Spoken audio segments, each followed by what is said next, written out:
Hey, all right, I'm going to try and record this little bake-off between Minerva with her IB, DP, and MYP knowledge base and ChatGPT to sort of show off a little bit and to demonstrate how her accuracy and her ability to leverage her knowledge base really kind of just shows the importance of having an AI that has access to accurate knowledge for teachers.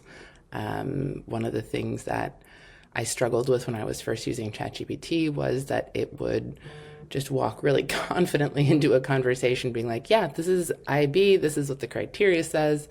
And it was wrong sometimes. And having to figure out exactly where and how it was wrong was just this extra layer of time that I had to spend double checking. And AI at its best, I think, should enable teachers to spend more of their time on themselves, with their students, with their colleagues, and to be able to generate robust curriculum materials for students that they can trust are aligned to the curriculums that they need to be aligned to.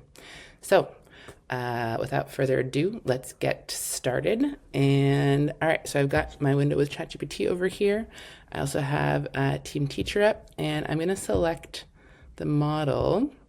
My default is on the 3.7 Sonnet. I find Claude to be really lovely to talk to, and I also find Claude to use the knowledge base a little bit better. But for the purposes of this bake-off, I'm going to set Minerva on top of the GPT so that you can see GPT versus GPT. One is with Minerva and her knowledge base, and one is just the pure GPT. You'll notice over here that some are now paid. And so if you have not subscribed, there is a paywall up for some of the more advanced and more experimental models. And yeah, I'd love to talk to you more about how those are really fun and why you should subscribe to support us. So let me know if you'd like to talk about that. All right, so let's get this set up with GPT-4o, and I am going to work to give them both the same prompts so that we can get as close of a bake-off as possible. So excuse me while I swipe between screens a little bit. I will hopefully edit that out later. So let's get started.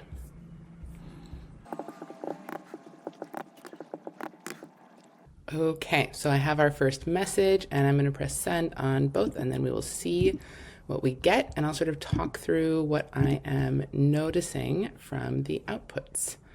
First, what I'm noticing over here on TeamTeacher is that Minerva is searching her IB/MYP knowledge base. So she's going to hopefully pull the most accurate criteria and is going to have the descriptors just ready to go. ChatGPT over here has said, great, got the two criterion, and I'm going to need to ask a little bit more to get to the level descriptors, whereas Minerva has come in right away with the descriptors for year 5, which is excellent. So there we go. All right, let's go on ahead with our next prompt. So I am going to ask ChatGPT if it could give me the specific language for the year 5 strands. And then we can compare a little bit better with this response.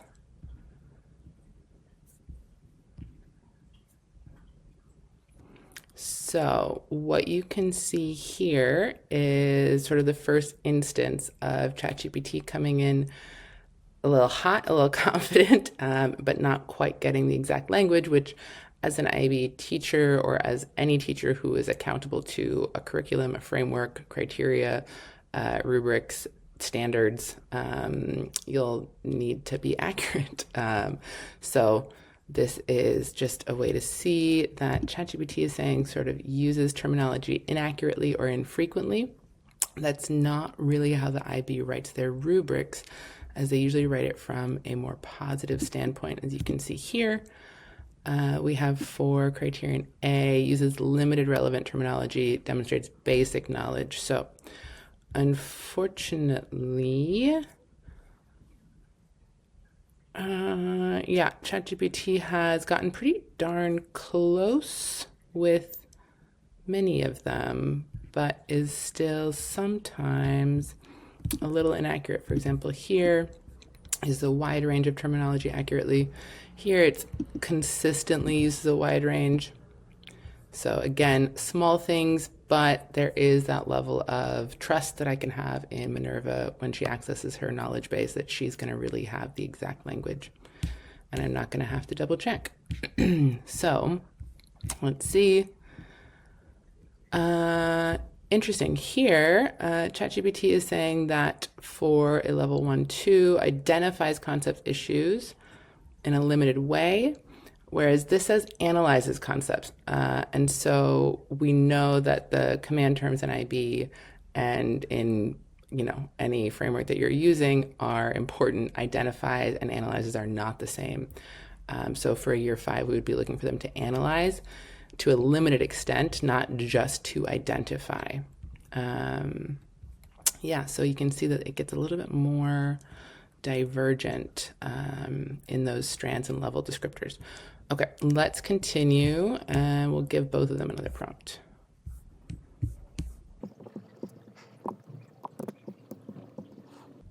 Okay, so let's continue. I'm going to give ChatGPT the exact language so that we can sort of get them back aligned, and then we'll give them both another prompt and see what we can do. So here is, actually, I'm just going to copy and paste from right over here.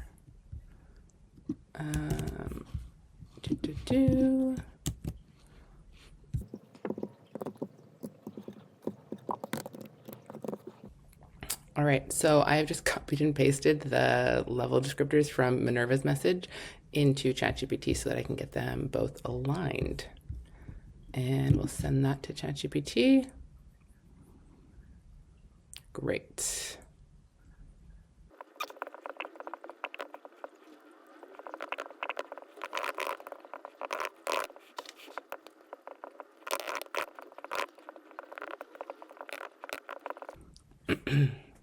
All right, so I've just pasted in the text of a Google Doc of a summative assessment that we gave in MYP Individuals and Societies Year 5.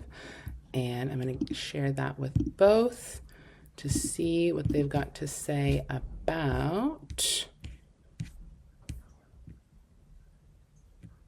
helping me out. Okay.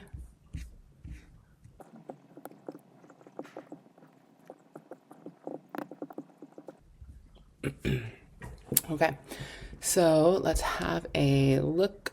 All right. ChatGPT is suggesting integrating things. Focus. Okay. All of this seems fine. What I'm noticing, though, is that Minerva is really sticking carefully to what the criteria have sort of contained within them and what they're looking for. Perspective interpretation, concept discussion. All right. Task-specific integration. Great. All right. So ChatGPT has already given me a task-specific rubric with the different criterion.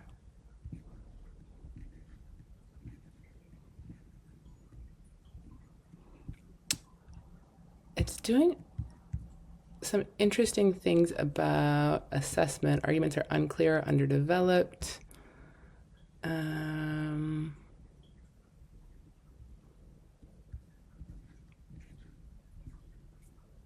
Yeah, I'm noticing that ChatGPT really wants to just dive in and go right ahead before it fully has understood exactly what needs doing. So let's give it the next prompt and we'll see how it does. So in this prompt, I'm asking for the task-specific rubric that ChatGPT did generate sort of as a volunteer up here. But I'm hoping that by asking for it specifically, I can get it to be a little bit more aligned with MYP assessment expectations. Okay. Formatting's nice. It's still going from sort of a negative perspective, limited or inaccurate. We're really looking to just use language that says what kids are doing, so that we can give them credit for that as opposed to sort of the negative penalization for inaccurate use of things.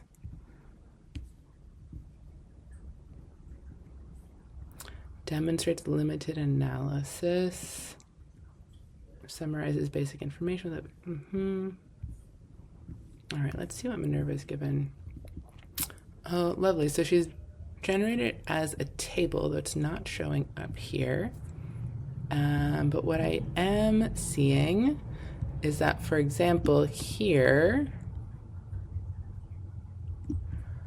the phrasing is limited relevant terminology, basic knowledge, minimal explanation, limited, and lacking in depth. That lacking in depth is sort of a better way to describe it than ChatGPT had. Let's see.